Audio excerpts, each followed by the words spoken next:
Okay, here we go. I was gonna go for a walk, but it's quiet right now, so I better hurry up and take care of this because it doesn't stay quiet here very long. So June 19th, here we go.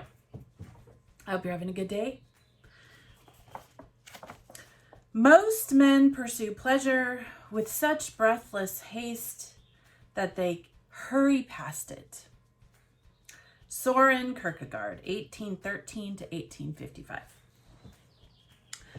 The original directions for fourth step inventory include listing resentments, fears, and sex conduct. When the big book was written, sex was not considered its own addiction. Founders presented the illness angle and busted the myth that drinking was a moral failing. Sexual misconduct was still treated as a character flaw.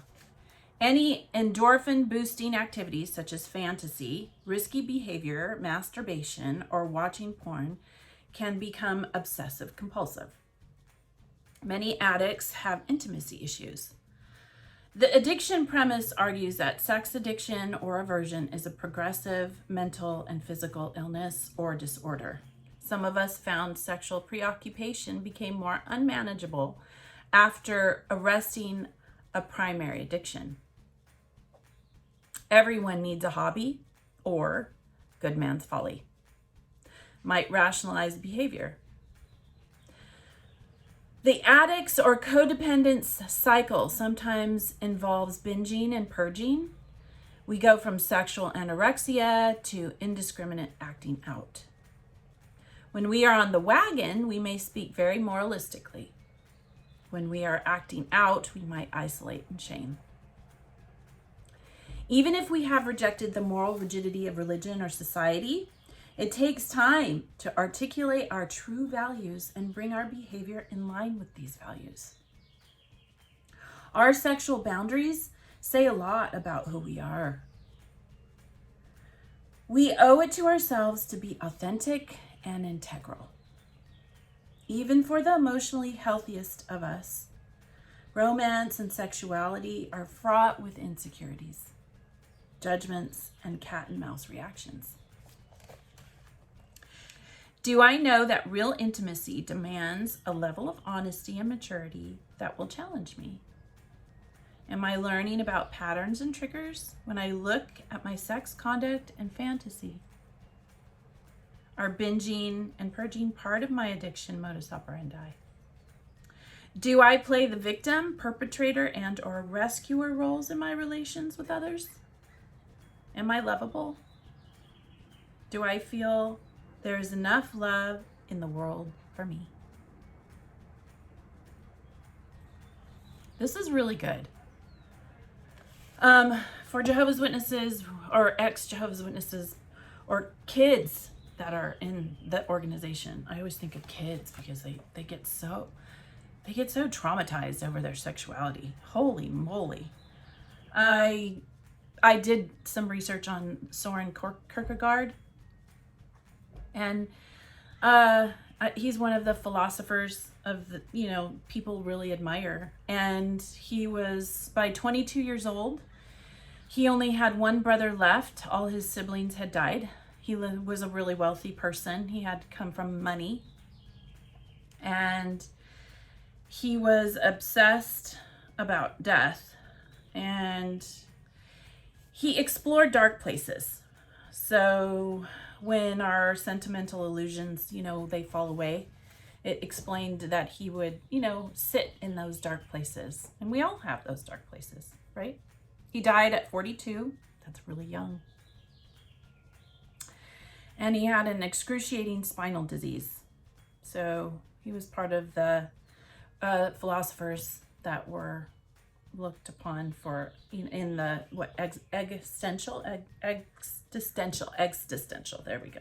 So in that realm of thinking. And I don't know if I mentioned he came from a wealthy family. So just because you have a lot of money doesn't mean you don't have problems, right? I think moral rigidity of religion, right? If we come from the background that we have had when it comes to masturbation, right? That's like a big deal for Jehovah's Witnesses. I don't know if you're not familiar with Jehovah's Witnesses.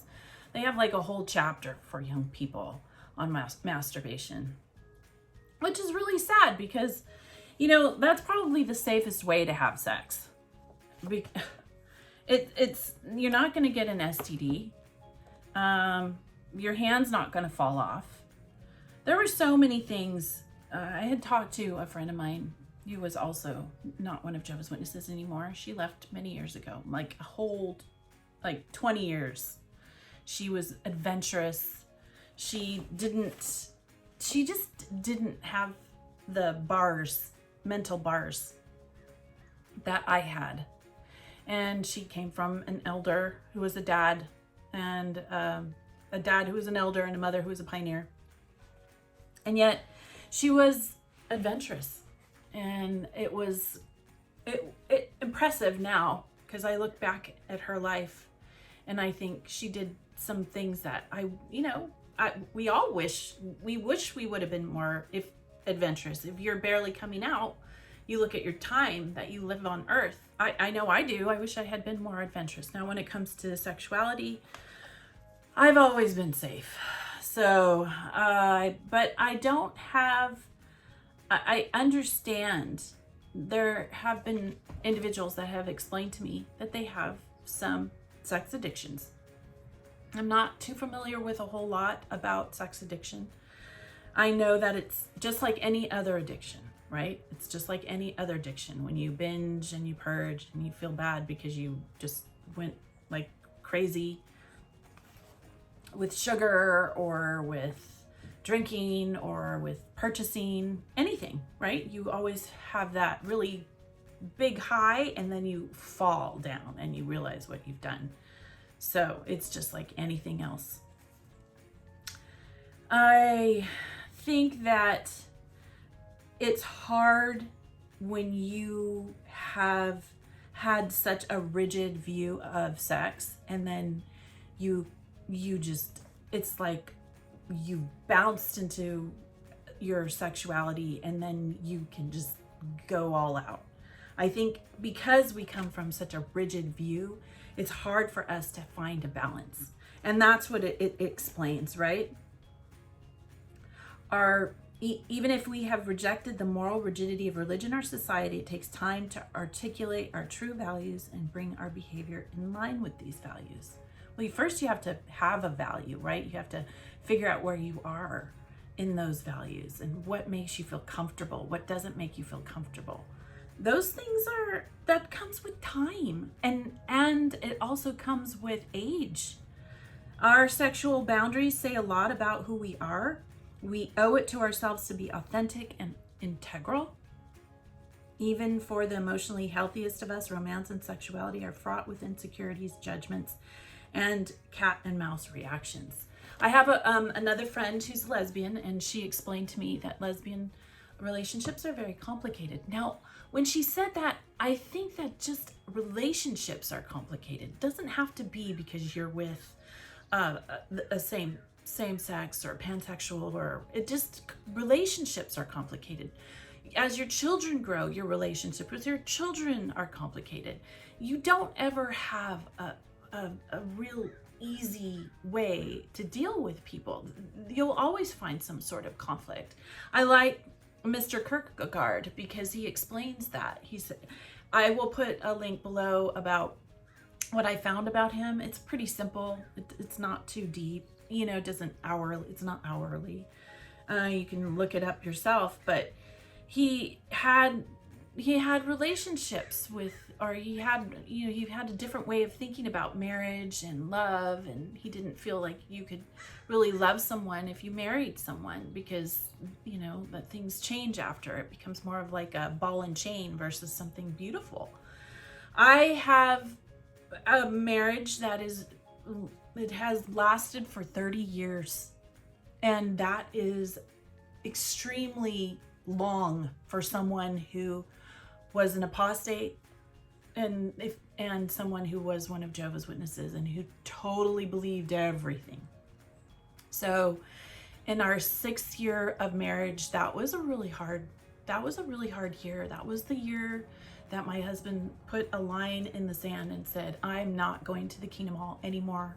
Your dad was very ill, and they did not allow him in a Kingdom Hall when he committed suicide to have the funeral. And I was more, like I said, I've always been very emotional when it came to Jehovah, right? I do feel a great sense of freedom when I left and realized Jehovah God is not in my bedroom. That was scary to me. Every time we would have any sort of intimacy, I always was like, is he watching us? You know? Because the way that they talk at the Kingdom Hall and at the district conventions, circuit assemblies, it's like, you're not human. You don't have feelings, or you don't have wants, desires, and needs. And if you do, you are evil. That is so, it just twists your head so badly. So when you finally come out, finding what feels good and not feeling guilty about it is just an amazing freedom that you get. But remember, with every freedom, there comes some rules for yourself. There we go. With every freedom, there comes some rules for yourself, right? You want to have, with every freedom comes some rules that you need, and you want self-respect. And that is what you gain when you finally realize what is comfortable for you, what isn't comfortable for you when it comes to sexuality. Now, I am no therapist. I just have seen how it works, and I've experienced it myself. So, and when I talk to others that have experienced the bitterness that comes with sexuality in the organization, whether you're pansexual, you're LGBTQ plus, queens out there, heterosexual people, when you leave the organization, you come with a lot of guilt around sex. Everything is built around this guilty feeling you're supposed to have, right? No. So it's so, and I think it's in all religion. Obviously, it's on all religion. In the United States, the Bible Belt, that's like the biggest area where they have porn. Like, they're big on porn and sexual addiction over in the Bible Belt. So the more I think America becomes closed-minded about just our bodies, the harder it is for people to just relax into normalcy, or what should be considered healthy, right? And that healthy is defined not by the world around us, but by you and what you feel. And of course, children, animals, right? These are out. For me, those are off limits. No, you don't do that. It's a consenting adult that you're dealing with. Got that? It's a consenting adult. So yeah, I think it's really important for people to understand. And I think kids too, if you're listening, if you're listening and you're quietly listening to me, it's okay. You're normal. Masturbation is a normal thing. No one has ever died from masturbation, right? You usually know the rules of your body and what feels good and what doesn't feel good. And I think that as a mom, I would really want my children to understand that it's normal. These are things that are normal that happen in a human body. And the progression of understanding what feels good so that you have a partner that is understanding and isn't going to hurt you in any way, emotionally or physically or sexually. Those are things that are important, very important. I got 2 books, and I always say these. This is my favorite book, and I've read it. I've read we've read it as my girls. It has pictures in it. It's wonderful. And it's important for all women to say the word vagina. It's just like toes and fingers, eyeballs, nose. We all have vaginas. Got it?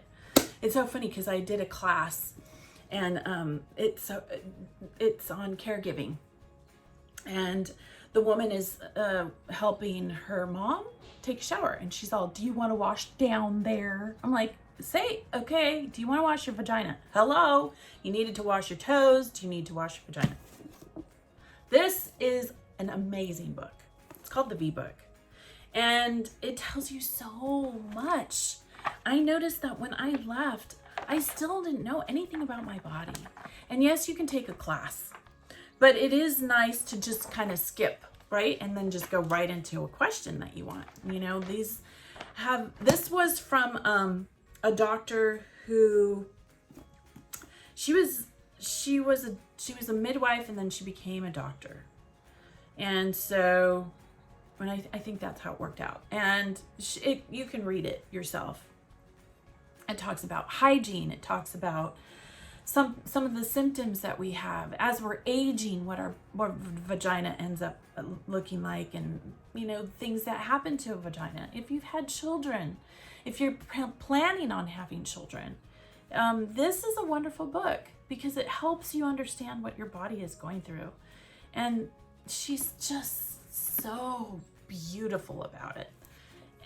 Men, I know you can shut this off if you want to. It might be a little bit too much for you, but I think men too. I mean, women have just a host of more things that in their bodies what they go through, and the books, the medical books, are all based on men because the women had too many hormones, and the doctors couldn't find a balance in the women. So most of our medical books are based on a man's body, not on a woman's body.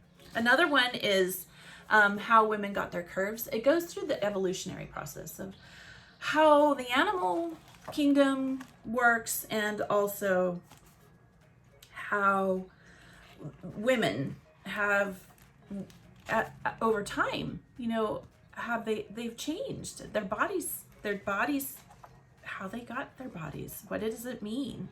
You know, how we become attracted to someone. It's just fascinating. So yeah, how women got their curves. I haven't finished this whole book, nor have I finished this one either.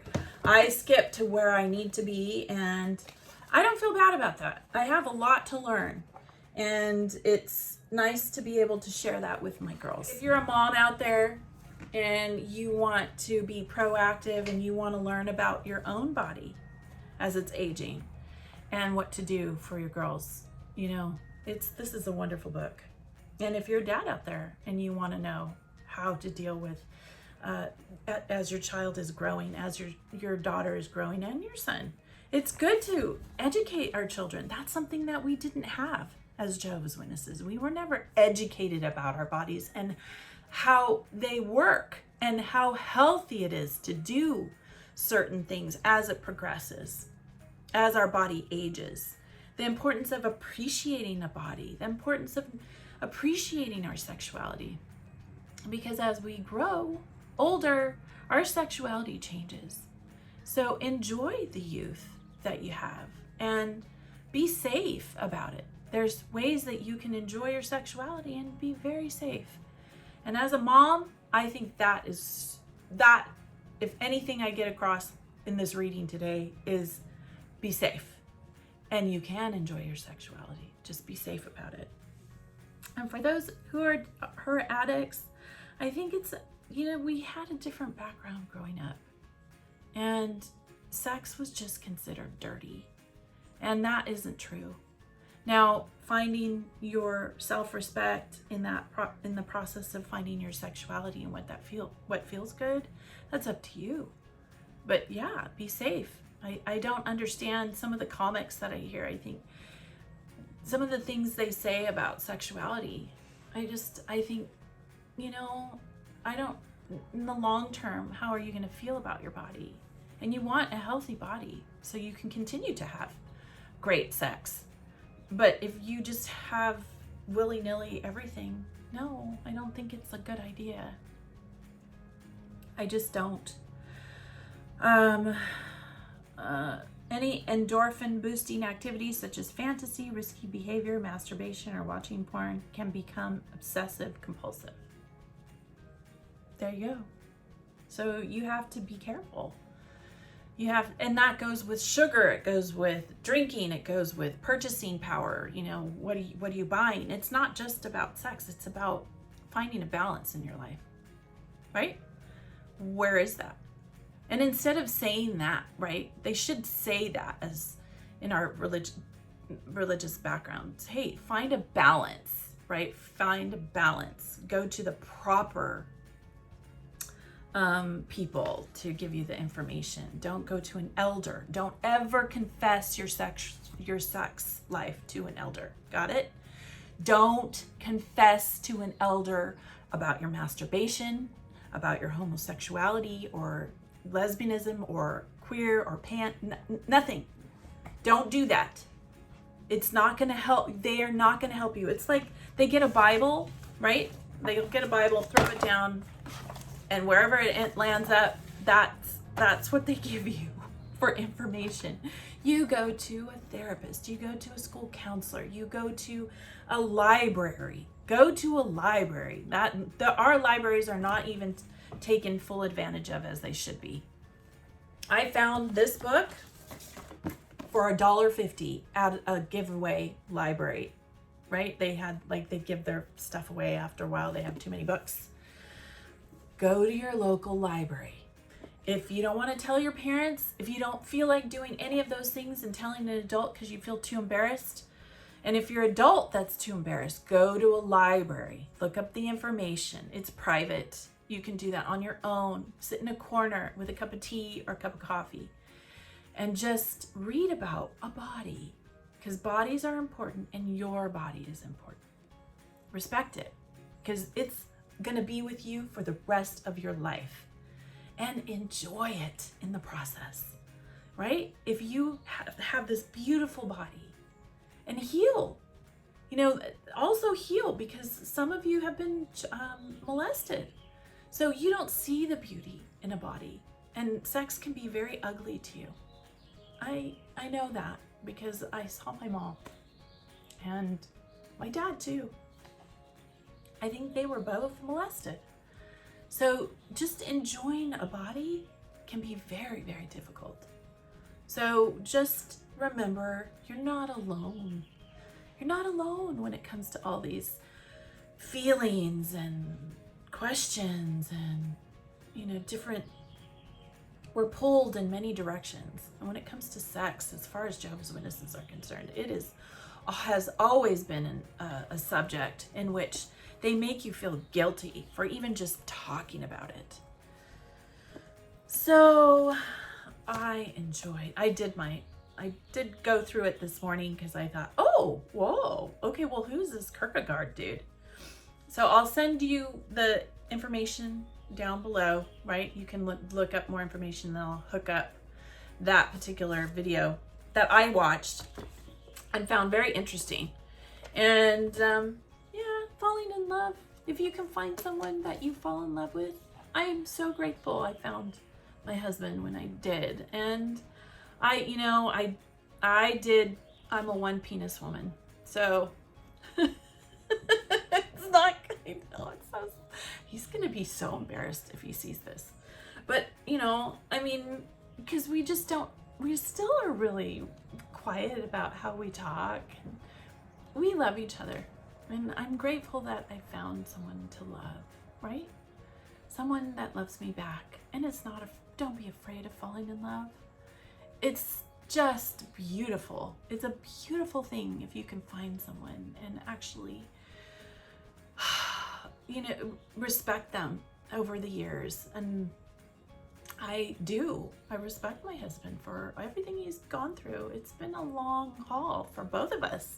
Right? I thought I was going to save him, and he wanted to save me. I just thought I had forever, and he knew how limited time was.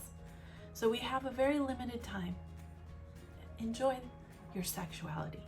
Enjoy the process of falling in love. Enjoy it. You only have one life. One. That's it. And have fun. Be safe. And do your research about your bodies. Do your research. Don't be afraid to say vagina. Don't be afraid to say penis. Don't be afraid to say those words. Those are body parts. Eyeballs, nose, fingers, toes. That's it. I hope this helps you on your healing journey. Follow your